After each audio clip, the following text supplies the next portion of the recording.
அரியலூர் மாவட்டத்தின் டெல்டா பகுதியில் போலி நெல் விதைகளால் பெரும் நஷ்டத்தை சந்தித்துள்ளதாக விவசாயிகள் குற்றச்சாட்டை முன்வைத்துள்ளனர்.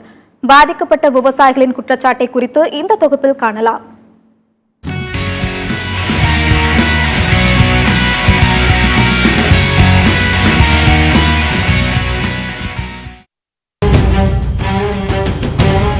அரியலூர் மாவட்டத்தில் டெல்டா பகுதியில் சுமார் 20,000 ஹெக்டேர் பரப்பளவில் சம்பா நெல் சாகுபடி செய்யப்பட்டது. பருவமழை பெய்ய தாமதமான நிலையில் விவசாயிகள் நேரடி நெல் விதைப்பு மற்றும் குறைந்த நாட்கள் கொண்ட நெற்பயிர்களை பயிரிட்டனர். இதில் கரைவெட்டி, பெங்களூர் உள்ளிட்ட கிராமங்களில் நடவு செய்யப்பட்ட சுமார் 100 ஏக்கர் பரப்பளவில் அம்மன் பொன்னி என்ற நெல் ரகத்தை குறுகிய கால நெற்பயிர்களாக விவசாயிகள் சாகுபடி செய்திருந்தனர். விதைகளை தெளித்து நாற்றங்காலில் 30 நாட்கள் வளர்த்து அதன் பிறகு நடவு பணியில் ஈடுபட்டுள்ளனர். ஆனால் இந்த ரக நெல் பயிர்கள் நடவு நட்ட 25 நாட்களில் கதிர் வந்துள்ளது.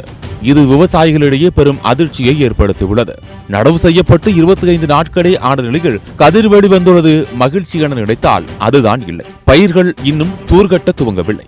நடவு செய்யப்பட்ட பயிர்கள் சரியாக வளரவில்லை. நடவு நடப்பட்ட 15 முதல் 20 நாட்களில் முதல் களை பறிக்கப்படும் நிலையில் கதிர் வந்துள்ளது. இதனால் ஏக்கருக்கு 10 மூட்டை கூட நெல் மகசூல் கிடைப்பது கடினம் என விவசாயிகள் தெரிவிக்கின்றனர். நாங்கள் ஒரு ஏக்கருக்கு கிட்டத்தட்ட ஒரு 20,000-30,000 போல நாங்கள் செலவு பண்ணிங்க. எந்த பிரயோஜனமும் இல்லை. இப்போ அறுவடை பண்ணாக்க அந்த அதாவது கருது சின்னதாக வந்துடுங்க. வைக்கோலும் வராது, நெல்லும் வராது. நாங்கள் ஏக்கருக்கு ஒரு 50,000 இப்போ பாதிக்கப்பட்டோங்க. அதனால் இந்த போலி விதையை தயாரித்தவங்களை நீங்கள் பரிசீலனை பண்ணி எங்களுக்கு உரிய இழப்பீடு வாங்கி தருமாறு உங்களை கேட்டுக்கொள்கிறேங்க. கடந்த ஆண்டும் இதேபோல நடவு செய்த 25 நாட்களில் கதிர் வந்ததாகவும், இதனையடுத்து அதிகாரிகள் வயல்களை ஆய்வு செய்து விதை விற்பனை செய்த கடைகளிடமிருந்து விதைக்கான தொகையை பெற்று தந்ததாகவும், ஆனால் இவ்வாண்டும் இதே நிலை நீடிப்பதால் வேளாண் துறை அதிகாரிகள் முறையாக விதைகள் விற்பனை செய்வதை கண்காணிக்கவில்லையோ என விவசாயிகள் கவலையடைந்துள்ளனர். இந்த கவர்மெண்ட் போலி விதைகளையும் போலி எண்ணெய் நிறுவனத்தையும் தடை செய்வதற்கு நடவடிக்கை எடுக்க வேண்டும். மற்றபடி இந்த வருஷம் இந்த ஆண்டு அவங்களுக்கு போதிய நிவாரணம் வழங்க வேண்டும்.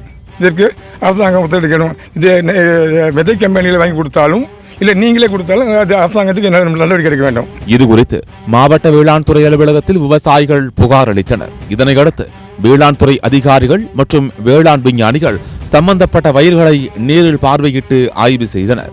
ஆய்வில் நெல் ரகம், அதன் வயது, சாகுபடி முறைகள், சாகுபடி வயலில் விவசாயிகள் பயன்படுத்திய உரங்கள், பூச்சி மருந்துகள் ஆகியவை குறித்து விவசாயிகளிடம் கேட்டறிந்தனர். இந்த நிலையில் விவசாயிகள் குறைதீர்க்கும் நாள் கூட்டத்தில் இப்பிரச்சனை குறித்து மாவட்ட ஆட்சியரிடம் புகார் தெரிவித்த நிலையில் வேளாண் துறை அதிகாரிகள் மற்றும் வேளாண் விஞ்ஞானிகள் நெல் வயலை பார்வையிட்டு அறிக்கை தாக்கல் செய்தனர்.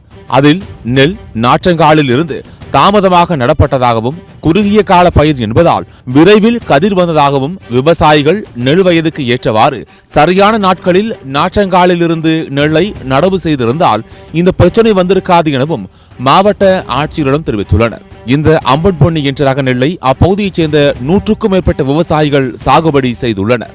இந்நிலையில் அனைத்து விவசாயிகளும் நெல்லை நாற்றங்காலில் இருந்து தாமதமாக நடவு செய்திருப்பார்களா என்ற கேள்வி எழுகிறது.